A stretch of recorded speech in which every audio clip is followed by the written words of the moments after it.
Hello friends, welcome to our channel. So ఈరోజు blog start చేశా, కానీ మార్నింగే రచ్చ రంబోలా అయిపోయింది. సో దీనికి కూడా ఒక టిప్ చెప్పుకుంటూ ఈ వీడియో చూసేద్దాం. సో మార్నింగ్ కుక్కర్ పెట్టాను, రైస్ పూజీకి హడావుడిగా ఉంది. కిచెన్ అంతా చూడండి ఎలా ఉందో.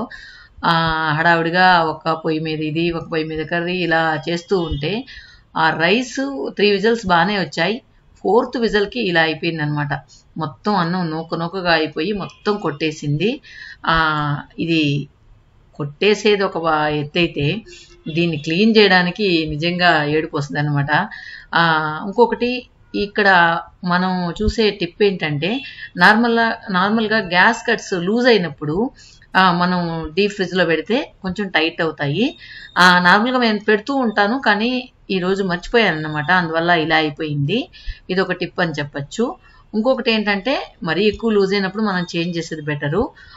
రోజు రెగ్యులర్గా ఒకవేళ టైట్ అయినా లూజ్గా ఉన్నా గ్యాస్ కట్ అంటే కుక్కర్ పని అయిపోయిన తర్వాత మనం వెంటనే అది ఫ్రీజర్లో పడేస్తే కొంచెం రబ్బర్ అనేది బిగుసుకుంటుంది అనమాట.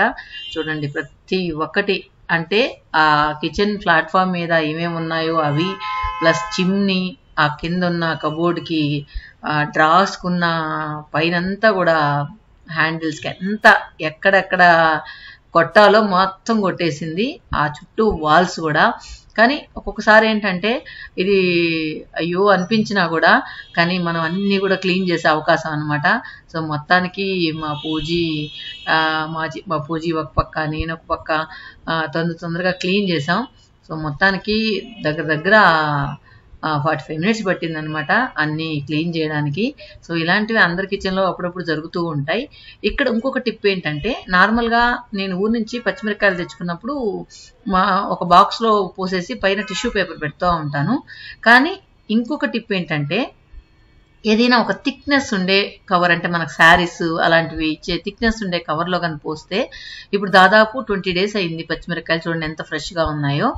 అదేవిధంగా కరివేపాకు కూడా నేను క్లాత్ లాంటి దానిలో, అంటే నాకు తెలియదు అంత ఫ్రెష్గా ఉంటుందని కూడా, జస్ట్ వచ్చేటప్పుడు అలా తీసుకొచ్చాను, అలానే ఉండిపోయింది. ఇది కవర్లో తెచ్చిన ఆకు, ఇది ఇలా క్లాత్ లాంటి బ్యాగ్లో తెచ్చిన ఆకు అనమాట.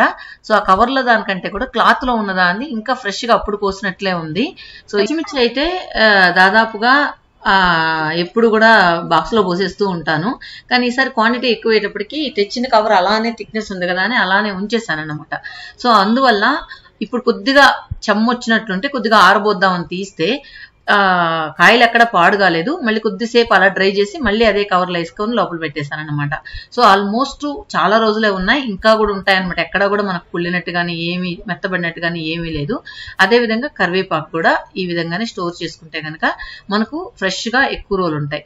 సో ఊర్లో కరివేపాకు అయితే మంచి వాసన వస్తూ ఉంటుంది. అందువల్ల నేను మాక్సిమం ఊరు నుంచే తెచ్చుకుంటూ ఉంటాను. అడ్డం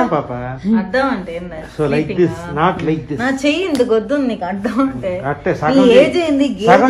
అది కాదు, ఇలాగా కూడా నడుములు నొప్పి తగ్గించొచ్చా అనేది మా పూజ దగ్గర నేర్చుకోండి. బెటర్ కాలుతాను కదా, చూడు బలం వస్తుంది నాకు కాలుతాను ఒకటి.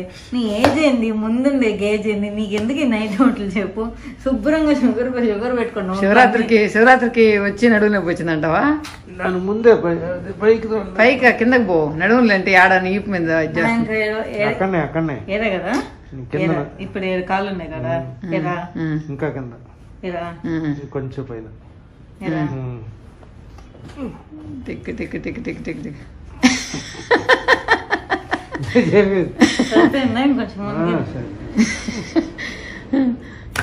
నీ దగ్గర ట్రైనింగ్ వస్తారండి బాబు మా యూట్యూబ్ ఛానల్ చూసే వాళ్ళందరూ. నడువుల నొప్పులు ఎలా రెడ్యూస్ చేయాలా మా పూజ నేర్పిస్తుంది. పడిపోతావేమో. ఫ్లాట్గా ఉండదు. నీకు తెలుసా, నువ్వు చిన్నప్పుడు, నువ్వు కాదు ప్రణవ్ చిన్నప్పుడు మీ నాన్న ఈపు మీద నేను ప్రణవ్ పడుకునేవాళ్ళం. అంత సన్నగుండేదాన్ని నేను.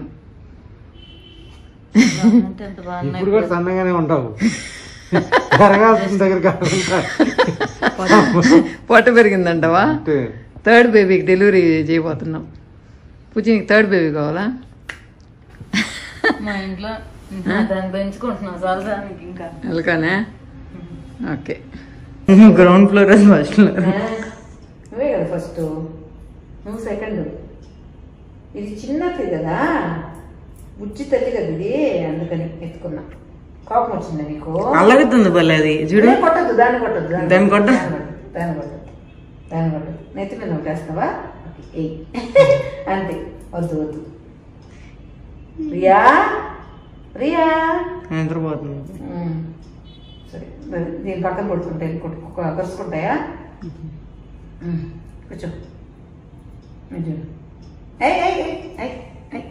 వద్దు వద్దు వద్దు వద్దు వద్దు వద్దు. ప్రశాంతంగా ఏదో పడుకోను నేను దాని పాటికి. నీ ఫ్రెండ్షిప్ కాస్త వాళ్ళు ఇద్దరు గొడవలు పడుతున్నారు.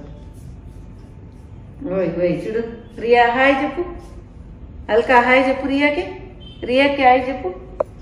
అల్కా రియా చూడండి నిద్రపోతుంది. దోకొద్దులే, కూర్చో కూర్చో కూర్చో కూర్చో. వదిలే వదిలే. రియాతో డైలీ బాగా టైం పాస్ అవుతుంది అనమాట. తర్వాత ఈ డెకరేషన్స్ చూడండి. నార్మల్ గా టెంకాయ ఆకులతో ఈ విధంగా చేస్తారు అనేది నేను ఇప్పుడే చూశాను. ఇప్పుడు ఇంకా లేటెస్ట్ గా చేసిన డెకరేషన్స్ అన్ని కూడా ఇలాగే వస్తున్నాయి. ఆల్మోస్ట్ మొత్తం కూడా టెంకాయ ఆకులు తో టెంకాయ పువ్వులు, వాటికి చిన్న చిన్న ఇది వస్తుంది కదా, ఏమంటారు, నారలాగా, వాటిలతో అసలు ఎంత బాగా చేశారో చూడండి. ఆ పైన డెకరేషన్ కూడా నెమళ్ళలాగా, పైన అరటి బొద్దులు, తర్వాత అరటి ఆకులు ఇలా కట్టి చాలా బాగా డెకరేషన్ చేశారు కదా. చిన్న పూజ కోసం చేశారనమాట. సో ఇక్కడ దేవుడికి పొంగలు పెట్టుకునే కార్యక్రమం. సో ఏంటంటే అన్ని ఐటమ్స్ చేయాలి. వడలు, పాయసం, పప్పు, తర్వాత రైసు, సాంబారు, ఇంకా ఏదైనా పచ్చడి, ఒక తాలింపు, ఇలా అన్నీ కూడా ప్రసాదంగా ఇవ్వాలన్నమాట. ఇలా సంవత్సరానికి ఒక రోజు జరుపుకుంటే చాలా మంచిది అంటూ ఉంటారు. సో మీలో ఎంతమంది ఇలా సెలబ్రేట్ చేసుకుంటారు? సెలబ్రేషన్ అనలేం కానీ దేవుడు పెట్టుకోవడం అంటాం, ఇలా చేసుకుంటారు అనేది కమెంట్స్లో చెప్పండి. నాకెందుకో ఇది బాగా అనిపించింది. ఒకరోజు ఫుల్గా ఇలా దేవుణ్ణి కూడా ఫుల్గా తృప్తిపరచడం అనేది.